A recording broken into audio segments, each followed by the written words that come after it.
Hey you guys, wanted to give you guys a real reptile collection video. Just so you guys know, a majority of my animals are snakes. Primarily because they've kind of have an appeal to me. I'm actually about to take out a newly adopted red-tailed boa. She's supposed to be about, I think, a year and a half old, give or take. So she's roughly about 3 feet long, give or take about 6 inches. With that said, she's a very... there we go. She used to be a little bit tank aggressive because her previous owner actually fed her inside of her tank a lot, so don't make a habit out of doing that because your snakes will start affiliating your hands with food. So with that said, they didn't feed her the right mice or the right rat size, and as you can tell, her head is extremely small compared to the largest point of her body. I mean, she is a little bit bigger than normal just because she ate about 2 days ago. But that's the red-tailed boa. Now let's get this lid back up so we don't have to worry about chasing a snake down.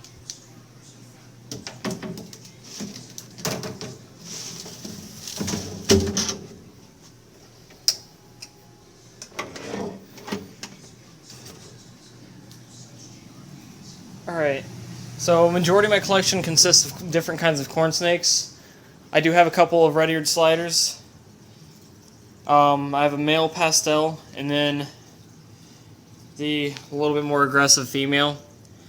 I think they're 6 months old, give or take. I was never given a legitimate age when I had gotten them, so I'm going to have to make do and make estimates based on their size.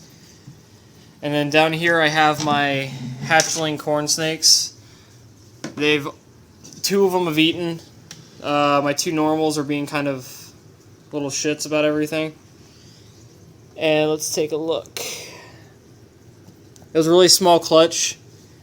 Only about 8 eggs were any good, but I had a really bad temperature fluctuation, so I only actually had four of the 8 eggs hatch. And here is one of the normals. The entire clutch actually turned out to be all male. And if you look really close, the babies actually carry what I have had a few breeders tell me is called frosted pattern. It's where the center of that colored part of their pattern actually fades, or it's colored slightly different, and the coloration actually intensifies as they get older, or the lack thereof color.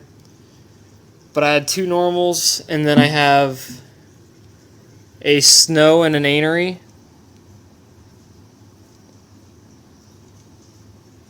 The anery is probably the healthiest of all of them.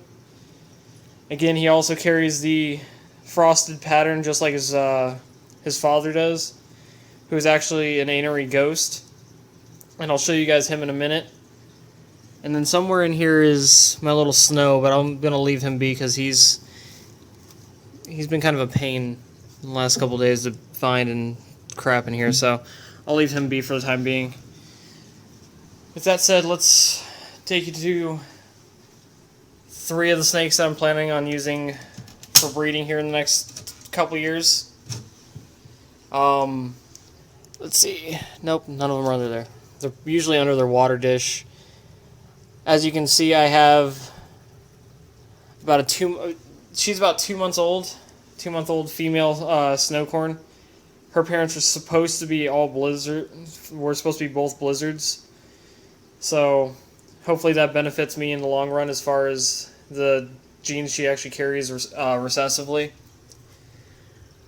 But the real one I got excited about that I got about a month, not even a month ago, about a week or so ago, is my first tessera corn.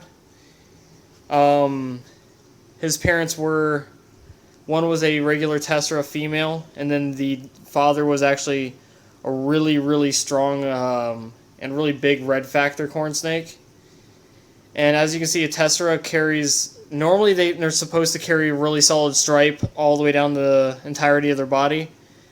But apparently, as I was told, it's actually not as common to get a solid stripe like I have. And I got them for a killer steal at $100 from a local breeder out here named Kristen. Awesome breeder. She really knows her stuff. And then I also got what I'm hoping is going to turn out to be a female red factor based on an estimated guess. She is technically normal for the time being, but hopefully as she develops and her pattern intensifies, it should start to drown out the rest of the colors, and that red should start to spread throughout the rest of her body more. But as you can see, all my snakes seem to be really calm. None of them are too jittery. None of them are really aggressive or anything like that, because I think it's a little ridiculous when you see people pulling their snakes out and they're having trouble handling them just because they don't either know how to, or B, they don't handle them enough. If you're going to have them, handle them. Because the way I see it is, if something ever happened, I'd want to be able to I would want to be able to sell my snakes, and if they're aggressive, odds are they're not going to go where I'd want them to, and they're not going to be handled after I sell them, and I want my animals to be handled. So, and here are the adults. I know a lot of people don't cohab their corn snakes for fear of cannibalism and so on and so forth. I've had these 3 adults housed together since they're about a month old. Originally I was led to believe he was a cinder corn, but this is my male. He's actually a anery ghost, and this was recently brought to my attention because of his pattern is actually a faded brown instead of a black, like most corn snakes.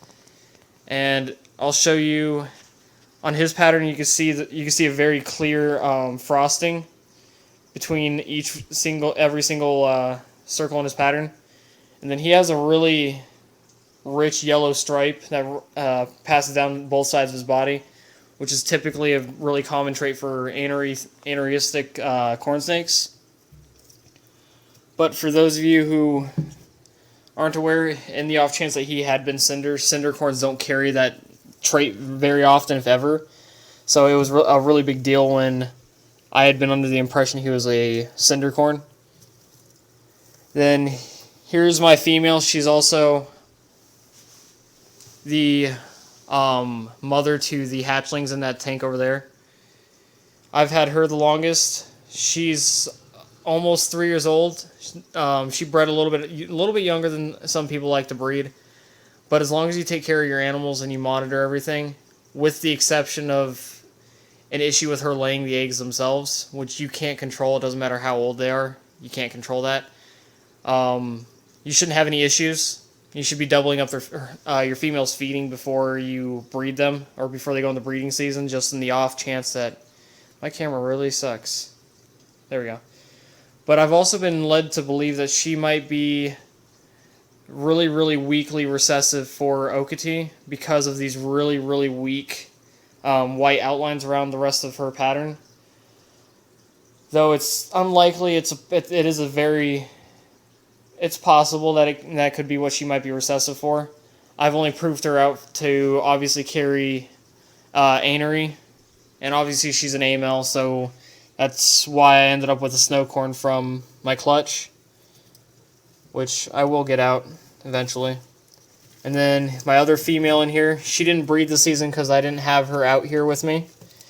So she'll be breeding this upcoming season. I really look forward to seeing her breed. Is a pewter corn. She's a part of the blood red strain for the corn snakes. And the blood reds, their trademark is their lack of coloration in their underbelly. They don't have the checkered pattern like corn snakes are renowned for. And if you look really close at her, she has faint circles all the way up throughout her entire body. But she's really calm. She doesn't really seem to handle too poorly. She just really has a weak grip, it seems like. I've been told it's a sign of trust, but I don't know how much I believe that. To each their own, I guess. But with that all said and done, that is all of the corn snakes for the time being. And it was nice giving you guys an update and actually getting the video done. So take it easy.